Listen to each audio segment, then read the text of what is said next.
Bakit biglang nawala sa NBA si Young Hansen? Ang pinakasikat at most hype na rookie sa NBA preseason na tinagurian pang Chinese Yukage. At bakit sinabi ng coach niya sa Blazers na hindi alam kung paano gamitin si Hansen sa roster? Ginamit lang ba si Hansen para sa ratings ng NBA dahil mataas ang viewers sa China nung naglalaro pa ito? Si Young Hansen ay isang 7'1" na sentro mula sa China na naging usap-usapan matapos mapili sa 2025 NBA Draft bilang ika-16 na overall pick ng Portland Trail Blazers. Bago ito, naglaro siya sa Qingdao Eagles sa CBA kung saan nag-average siya ng mahigit 16 points, 10 rebounds, at 2 blocks bawat laro. Dahil sa kanyang taas at husay sa pagpasa, maraming analyst ang humanga sa kanyang basketball IQ. Mabilis siyang sumikat bilang isa sa mga pinaka-promising Asian player sa bagong henerasyon. At dahil sa estilo niyang kahawig ng isang kilalang NBA MVP, tinawag siyang Chinese Yukage. Ang bansag na Chinese Yukage ay nagmula sa kanyang estilo ng paglalaro na katulad ni Nikola Yukage ng Denver Nuggets. Marunong siyang magbasa ng laro, pumasa, at mag-orchestrate ng opensa mula sa poste, isang bihirang katangian para sa isang sentro. Bukod sa pagiging scorer, nakilala rin siya sa kanyang unselfish play at mataas na basketball IQ.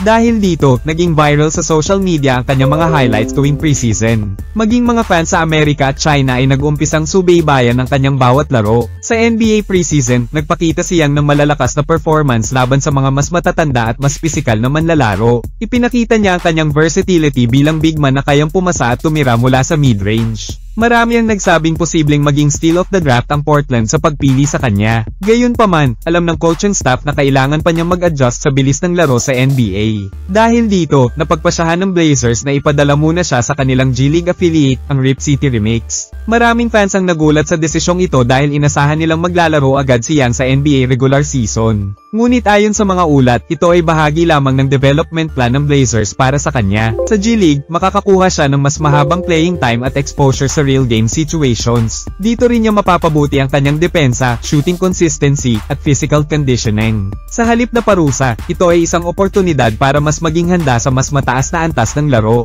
Ayon sa mga coach ng Portland, malaki ang tiwala nila sa potensyal ni Young Hansen. Naniniwala silang sa tamang training at oras, maaari siyang maging isang modern big man na kakatawan sa bagong direksyon ng koponan. Ang kanyang court vision at decision making ay itinuturing na bihira para sa isang 20 anyos na manlalaro. Kaya't kahit nasa G-League siya, patuloy pa rin siyang binabantayan at sinusuportahan ng organisasyon. Nakikita siya ng Blazers bilang isang long-term project na may mataas na ceiling. Para kay Young mismo, malinaw na bahagi ng proseso ang kanyang kasalukuyang sitwasyon.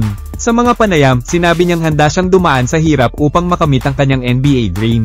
Alam niyang hindi madali ang transition mula CBA patungong NBA dahil sa bilis at physicality ng laro. Gayunpaman, tinatanggap niya ang hamon bilang pagkakataon para matuto at mag-improve. Ipinapakita niya ang disiplina at determinasyon ng isang manlalarong gustong magtagal sa liga. Sa kabuuan, si Young Hansen ay nananatiling isa sa mga pinaka-interesanteng international prospects ng NBA. Ang kanyang hype bilang Chinese Yukage ay may basehan, ngunit kailangan pa niyang patunayan ito sa paglipas ng panahon. Ang kanyang pag-assign sa G-League ay hindi pagbagsak, kundi hakbang tungo sa mas matatag na karera. Kung magpapatuloy ang kanyang pag-unlad at pagsisikap, maaari siyang maging bagong mukha ng Chinese basketball sa NBA. At marahil sa hinaharap, magiging inspirasyon siya sa mga batang manlalaro na nangangarap sumunod sa kanyang yapak.